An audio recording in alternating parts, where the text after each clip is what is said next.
L'affaire a défrayé la chronique bien au-delà du monde du football. L'entraîneur de l'Olympique lyonnais vient d'être suspendu 9 mois pour avoir intimidé physiquement un arbitre. La violence sur les terrains qui ne touche pas que le milieu professionnel. Dans le monde amateur aussi, c'est devenu un vrai fléau, en contradiction totale avec les valeurs du sport. Arsène Gueye, Patrick Ninine et Noélie Claire. Une émeute en bord de terrain à Nice lors d'un match anodin. Un arbitre menacé par des parents de joueurs dans une rencontre entre jeunes.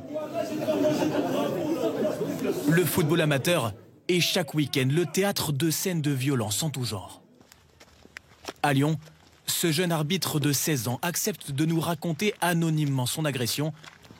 L'an dernier, après un match houleux, une trentaine de joueurs et supporters mécontents de son arbitrage l'ont suivi jusqu'à son arrêt de tramway et l'ont passé à tabac. Ils m'ont rejoint sur le trottoir et ils m'ont plaqué contre le mur. L'agression a duré 5 minutes. J'ai eu coup de pied, coup de genou et coup de poing. 5 minutes dans ces moments-là, c'est très lent, c'était pour moi interminable. L'adolescent finira par rentrer chez lui et tuméfié.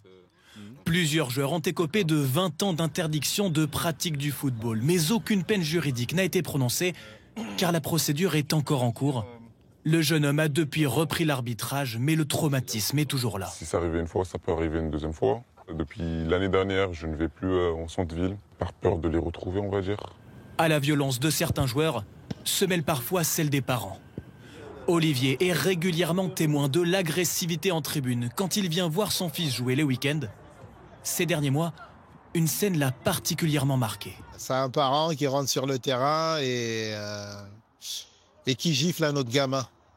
Et puis le parent de l'autre gamin qui rentre et c'est bagarre générale. C'est une minorité qui pense que leurs gamins, dans les années à venir, c'est des futurs Messi, des futurs Mbappé.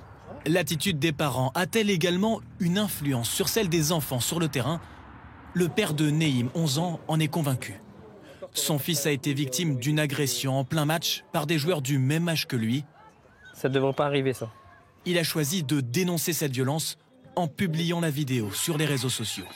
On voit Neim arriver, il voit son copain se faire bousculer, il met son bras au niveau du gardien, le gardien tombe, et de là, une bousculade arrive, et Neim se fait attraper au niveau du cou, bloqué, et de là, interviennent d'autres joueurs qui lui mettent des coups de poing au niveau du visage. Aussi jeune, ça ne devrait pas exister. Pour moi, c'est pas possible de voir ça. Hormis un carton rouge, aucune sanction particulière n'a été prise. Le gardien adverse a même été promu capitaine au match suivant. On voit que ça prend de l'ampleur et je pense que c'est pas assez sanctionné. Et je pense qu'on devrait mettre un bon coup de poing sur la table et dire voilà, stop à ces problèmes récurrents dans les stades. Selon la Fédération française, 12 000 cas de violence ont été recensés dans le football amateur l'an dernier, soit 230 chaque week-end.